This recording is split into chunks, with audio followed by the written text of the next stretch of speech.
Bonjour et bienvenue à toi dans cette nouvelle vidéo. Ici Apollo et je vais te partager une stratégie extrêmement simple mais extrêmement efficace que tu vas pouvoir rapidement implémenter dans ton trading pour atteindre la rentabilité. Donc cette stratégie, elle est constituée de 3 étapes principales et on va utiliser 2 time frames. Donc la première chose que tu dois définir, c'est quel time frame tu vas utiliser en fonction de ton style de trading. Donc si tu es plutôt tourné vers du swing, eh bien tu vas utiliser le weekly comme ta HTF. Donc pour rappel, la HTF, c'est la plus haute unité de temps, c'est celle qui va te permettre d'avoir le contexte sur le marché, la direction et également les niveaux clés de liquidité. On va voir ça juste après. La LTF, c'est la plus petite time frame qui va te permettre d'avoir des confirmations et d'exécuter proprement sur le marché. Donc si tu es tourné plutôt sur du swing trading, la HTF que tu vas utiliser, ça va être le weekly. Et la LTF, ça va être le H4. Si tu trades en intra-week, c'est-à-dire des trades qui vont durer plusieurs jours, généralement moins d'une semaine, tu vas utiliser comme HTF le daily et comme LTF pour exécuter le H1. Pour de l'intraday, c'est-à-dire des positions qui durent généralement moins d'une journée, tu vas utiliser le H4 comme HTF et le M15 pour exécuter sur le marché. Pour de l'intra-session, c'est-à-dire des trades qui durent généralement moins d'une session, c'est-à-dire 2-3 heures, on va utiliser comme HTF le H1 et la LTF le M5. Et pour du scalping, la HTF en M15 et la LTF en M1. Donc évidemment ici il y a plein d'autres possibilités, mais je te partage vraiment l'alignement des time frames le plus fiable que tu peux utiliser. Ok, donc au niveau de la HTF, qu'est-ce qu'on va chercher, qu'est-ce qui va nous permettre d'identifier une potentielle opportunité. La première chose à faire, c'est d'identifier la direction sur le marché, donc tout simplement la lecture par rapport à la tendance et à la structure de marché. Donc tu vois ici on a clairement une tendance haussière qui est dessinée avec des points hauts de plus en plus hauts et des points bas de plus en plus hauts également. Et tu vois ce que vient faire ici le prix, il vient brièvement casser le précédent point bas, c'est ce qu'on appelle un inducement, c'est une prise de liquidité, on l'a vu ensemble déjà dans la formation, dans des épisodes précédents. Mais en bref, c'est tout simplement le prix qui vient reprendre son souffle, il vient accumuler, chercher la liquidité pour pouvoir prendre suffisamment de force afin de continuer la tendance haussière. Et c'est exactement ça qu'on va attendre, c'est-à-dire une prise de liquidité significative sous un point bas de marché si on est haussier, si on est acheteur, et au-dessus d'un point haut si on est vendeur. Je vais te refaire le dessin dans l'autre sens, c'est vraiment exactement la même chose quand on est à la vente. On va attendre tout simplement la prise d'une liquidité au-dessus d'un point haut pour avoir notre inducement, pour que le prix reprenne sa respiration pour continuer sa tendance baissière. Et c'est une fois qu'on a cette prise de liquidité dans cette zone-ci qu'on va descendre sur notre LTF. Donc une fois qu'on a notre prise de liquidité daily qui correspond à cette ligne ici en rouge, tu vois que le prix il vient descendre et chercher cette liquidité majeure. On va descendre sur notre LTF et on va identifier une trendline qui va être à l'encontre de la trend, la direction sur la HTF. Donc ici, on est haussier sur la HTF, on a une prise de liquidité sous un point bas et on a une tendance baissière qui se dessine et qui peut être matérialisée très clairement avec une trendline baissière avec plusieurs points de touche. Tu vois ici, le prix vient rebondir sur cette trendline plusieurs fois. Et c'est exactement ça qu'on va rechercher sur le prix dans un premier temps. Donc pour l'instant, évidemment, je te montre le schéma théorique, mais après, on va prendre plusieurs exemples graphiques ensemble pour que ce soit vraiment très concret pour toi. Donc une fois qu'on a cette prise de liquidité majeure sous le point bas daily, on va attendre le break de cette trendline. Comme ici, tu vois, on vient échouer à faire un plus bas et le prix vient casser cette trendline, il vient également casser ce précédent plus haut, c'est ce qu'on appelle un BMS, ou bien un shosh, un changement de caractère du prix. Et la dernière étape qu'on va attendre, c'est la création d'une consolidation sur le H1 après justement le break de la trendline et la prise de liquidité sous les points bas de cette consolidation. Donc exactement la même chose qu'on a eu sur le daily finalement, mais c'est une fractale. On attend la même chose sur le H1 et ensuite on va pouvoir exécuter notre trade de différentes manières. Ici, il y a vraiment plusieurs possibilités. Généralement, ce que je vais rechercher, c'est l'inversion d'une fair value gap. Donc ici, on a, admettons, une fair value gap baissière. On vient inverser cette zone. Je vais attendre une clôture franche au-dessus de la zone de fair value gap inversé, le stop loss sous le précédent plus bas et je vais target les plus hauts. Donc en résumé, je t'ai écrit ici les 3 étapes. Premièrement, sur la HTF, donc par exemple ici le daily, eh bien on va identifier le biais. Ici on est haussier et ici on est baissier. On va attendre en fonction justement de cette tendance, de ce biais, un inducement, donc c'est-à-dire ici si on est haussier, une prise de liquidité sous un point bas de la structure. Et si on est baissier au-dessus d'un point haut de la structure, on va ensuite descendre sur la LTF pour la deuxième étape. On va attendre eh bien, la création d'une trendline et le break de cette trendline comme on a avec ce mouvement. Et finalement, troisième étape, on attend eh bien, la création d'une consolidation sur la LTF. Donc ici, la LTF cohérente avec le daily, eh bien, ça va être le H1. Donc une consolidation en H1 et un inducement, c'est-à-dire la même chose que ce que l'on a eu à ce niveau-là sur le daily, une prise de liquidité sous les points bas de la consolidation. Et ensuite, on peut eh bien, attendre nos confirmations pour exécuter sur le marché. Si tu es là, c'est forcément que tu t'intéresses au trading ou à l'investissement crypto. Et ça tombe bien parce que c'est l'heure du concours YouTube. Chaque mois, on fait gagner 30 jours d'accès au Taurus Circle à l'un d'entre vous. Le Taurus Circle, c'est notre groupe privé où l'on accompagne celles et ceux qui veulent vivre du trading et ou comprendre comment s'enrichir durablement grâce au marché crypto. Concrètement, tu as accès à toutes nos académies, à nos positions expliquées en transparence, au suivi quotidien du marché pour t'aider à entrer correctement en position et à tous les outils qui vont transformer l'incertitude en clarté. Tu sais enfin où tu vas et pourquoi. Ça fonctionne que tu sois débutant, intermédiaire ou avancé parce qu'on t'aide à progresser étape par étape. Et comme tout est lié, on a aussi créé une académie complète sur le développement personnel, l'éducation financière et un plan d'enrichissement en 25 niveaux pour ceux qui veulent pousser leur évolution encore plus loin. Et surtout, tu seras entouré de personnes qui poursuivent exactement les mêmes objectifs que toi parce que tu le sais, l'environnement sera toujours plus fort que l'individu. Pour participer, rien de plus simple, like cette vidéo, abonne-toi et laisse ton commentaire. Le gagnant est sélectionné parmi les meilleurs commentaires et annoncé dans la première vidéo du mois. Ok, donc on passe sur les graphiques pour des exemples concrets pour que tu puisses vraiment saisir eh bien, les différents cas de figure. On va prendre 3 exemples ensemble. Ici, tu vois, on est sur le gold en daily. On a clairement un biais directionnel qui est haussier. Ok, c'est clair, la structure, elle est haussière. On a une structure globale qui est entre ce plus bas et ce plus haut. Et on est actuellement dans un complexe pullback eh bien, de cette structure. D'ailleurs, si on trace le Fibonacci, on voit qu'on est revenu sur les 50%. Alors ici, tu vois que sur le prix actuel, on est dans une zone où le prix est revenu sous les précédents plus bas. On a une prise de liquidité qui est vraiment très nette sous ces relative equal lows. On revient également dans cette zone de fair value gap. Donc c'est pas la seule prise de liquidité. Tu vois ici, juste avant, on en a une. On en a une également ici. Mais la dernière qui a été effectuée, elle est ici.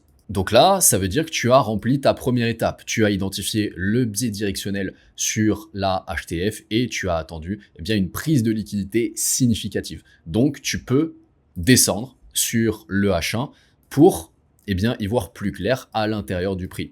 Tu vois que eh bien, ici, on a une tendance baissière qui s'est dessinée en H1 depuis ce plus haut jusqu'à la prise de liquidité daily. Donc, on peut tracer une trendline qui va être vraiment évidente sur ces niveaux-ci. Et on va tout simplement attendre la cassure de cette trendline.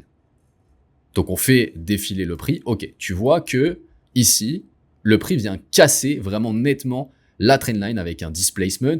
On a également un changement de caractère, un BMS qui se dessine avec ce mouvement. Donc on a ici la validation de notre deuxième étape, c'est-à-dire la cassure de la trendline qui est visuellement évidente ici et également le break d'un plus haut. Donc on a une inversion de volume qui s'effectue sur cette zone.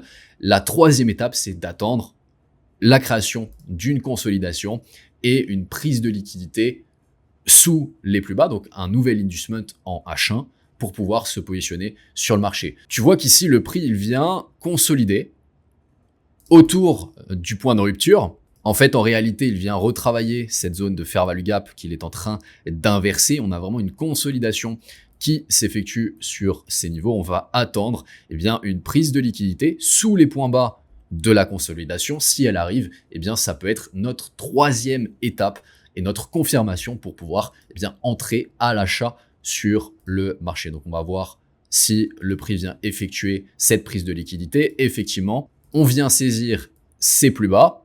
On va zoomer un petit peu plus sur le prix, voir ce qu'il nous donne. Ce qui est intéressant à noter ici, c'est qu'on a une nouvelle trendline qui se forme sur ces niveaux. C'est pas obligatoire, mais ça vient ajouter de la confluence. Ici, ce que j'aime bien attendre, c'est eh bien l'inversion d'une zone de fair value gap. Tu vois ici, on a une fair value gap baissière. On vient inverser cette zone, on vient s'appuyer plusieurs fois sur cette zone. Donc pour l'instant, le prix ne montre pas nécessairement de force à l'achat. Donc c'est un petit peu mou de mon point de vue. On va vraiment attendre un break net comme celui-ci. Ok. Donc ici, ce que tu peux faire, c'est te positionner à la clôture d'une bougie impulsive qui vient clôturer nettement au-dessus justement de cette fair value gap, également du corps de cette bougie impulsive baissière. On met le stop juste en dessous et on va target les plus hauts. Tu vois qu'également à ce moment-ci, le prix vient break la nouvelle trendline baissière qui se crée. On va faire avancer le prix et voir comment il réagit sur cette zone. Il est plutôt bien parti. Tu vois que le prix retrace à nouveau. On passe pas loin du break-even. Ok, donc à ce moment-ci, tu es déjà à BE, tu sécurises ta position. C'est-à-dire que si le prix revient sur ton point d'entrée, bah, tu te fais sortir. Donc là, effectivement, on passe pas loin du break-even, mais de toute façon, dis-toi que ça va t'arriver régulièrement de voir le prix partir en profit et finalement, il te sort à BE et il repart dans ton sens. C'est quelque chose qui est assez courant. Ça fait partie du game et il faut savoir, eh bien, l'accepter. Donc ici, tu vois que le prix, eh bien, il part dans notre direction. Et on va chercher un ratio de 3-4 R, ce qui est largement suffisant pour aller chercher une rentabilité sur le marché. Deuxième exemple, ici, on est clairement dans une tendance haussière. Encore une fois, un biais directionnel qui est haussier sur le daily. On a un retracement du cours qui vient chercher la liquidité sous le précédent plus bas. On a également la prise de ce plus bas. Donc, on a plusieurs niveaux de liquidité qui viennent être cherchés par ce mouvement. On est dans une zone à fort intérêt qui va pouvoir éventuellement créer un point bas pour continuer la tendance haussière. Donc ici, on peut descendre sur le H1 et on voit que le prix vient créer une trendline baissière. On en a même une autre ici qui est un petit peu plus pentue. Donc on voit, on a une accélération à la baisse. On peut considérer cette trendline. Mais c'est important de également tracer celle-ci qui est assez évidente parce que quand le prix va venir retester cette zone, il peut rejeter à court terme, même si c'est pour ensuite casser, ça permet d'anticiper certains mouvements. Donc ici, on attend le break de la trendline. Ok, on vient break la première trendline et également la deuxième. On va ensuite attendre une consolidation.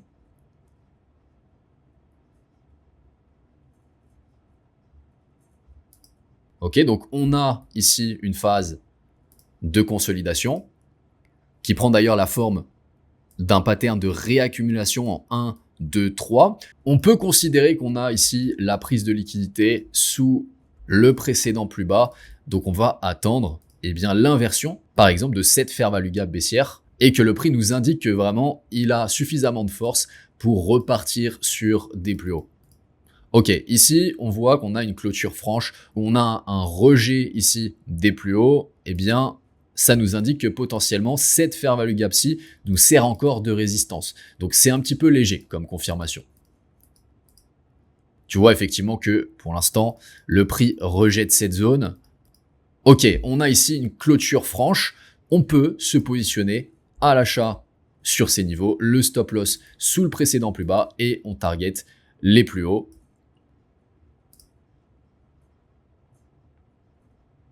Ok, tu vois que le prix ici revient chercher notre stop loss. Je voulais vraiment que tu vois ce type d'exemple parce que, aucune stratégie ne fonctionne à 100%. Les pertes font partie intégrante du processus. C'est totalement normal et même inévitable. Le plus important est vraiment de respecter ton plan, de respecter ton risque et de gérer ton capital en conséquence pour minimiser tes pertes et maximiser tes profits. Ok, donc on va nettoyer un petit peu tout ça et on va réadapter en fonction de ce que nous donne le prix. Tu vois que finalement le prix continue de consolider et on a ici une nouvelle prise de liquidité sous les points bas de la consolidation avec une claire intention, une claire manipulation vers le bas.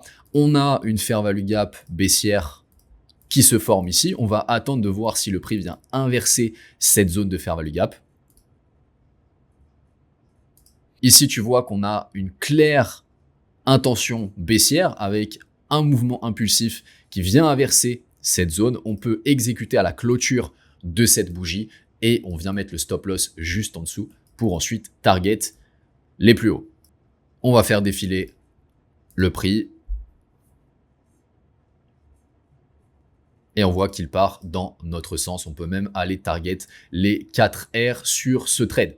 Si tu veux aller plus loin gratuitement avec nous, rejoins notre canal Telegram. C'est là où l'on te partage tous les jours de la valeur concrète, des conseils pratiques, des actualités de marché, des stratégies d'investissement, les différentes opportunités que l'on surveille actuellement et bien plus encore. Quel que soit ton profil ou ta situation, tu trouveras forcément de la valeur qui va t'être très utile pour gagner du temps dans ton processus d'enrichissement. C'est totalement gratuit et le lien est en description. Ok, on prend un dernier exemple. On a ici donc une tendance, encore une fois, une tendance clairement haussière sur le gold. Donc notre premier exemple était sur ces niveaux. Deuxième exemple, ici, on a un nouveau retracement. On vient chercher le précédent plus bas sur ces niveaux. On a également un rebond sur la zone de fair value gap. Donc tu vois, quand on a une zone de liquidité externe plus une zone de liquidité interne qui s'aligne, qui forme une zone de confluence, ça vient rajouter des probabilités à notre setup.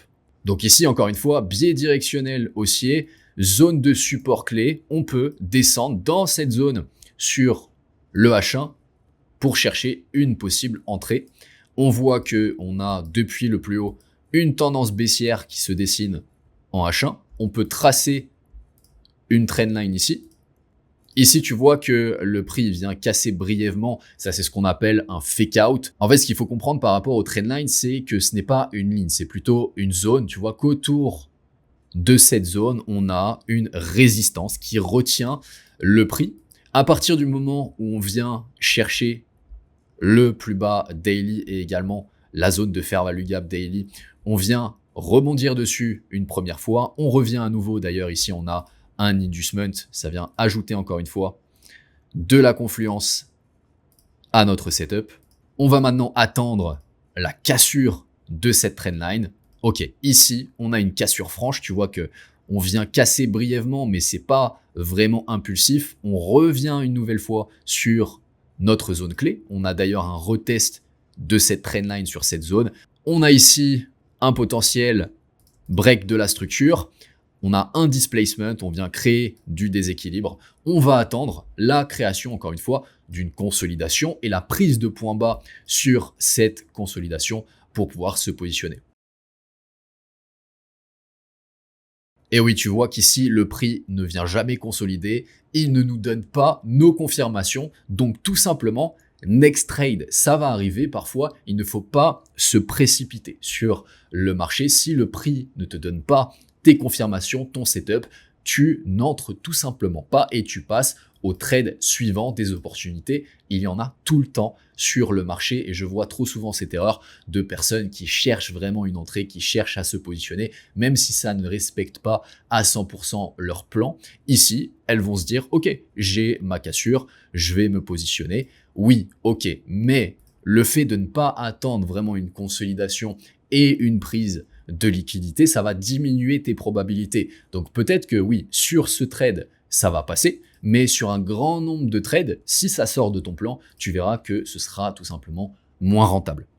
Donc évidemment, derrière, tu connais le discours, il faut toujours se baser sur la data. Donc ce que je t'invite à faire, c'est vraiment backtester cette stratégie et me partager tes résultats en commentaire pour qu'on puisse en discuter ensemble. Le plus important, c'est que tu comprennes vraiment les statistiques de ta stratégie, donc son win rate, le ratio moyen, l'espérance de rentabilité que tu vas pouvoir aller chercher sur un certain nombre de trades, c'est ce qu'on appelle l'expectancy. Et une fois que tu as cette data sur un grand nombre de trades, eh bien ça va te donner confiance aussi dans ton plan parce que tu sais que si tu le respectes à 100%, eh bien tu vas chercher une rentabilité tout simplement pour atteindre tes objectifs en trading. Et derrière, évidemment, tu le sais, ce qui compte le plus, c'est vraiment la gestion de capital et derrière le bon mindset pour respecter ton plan. Cher Taurus, c'est la fin de cette vidéo. Laisse un like, ton commentaire et abonne-toi à la chaîne pour ne rien manquer des prochains épisodes. Je te souhaite une très belle journée. Je te dis à très vite. C'était Apollo. Ciao, ciao.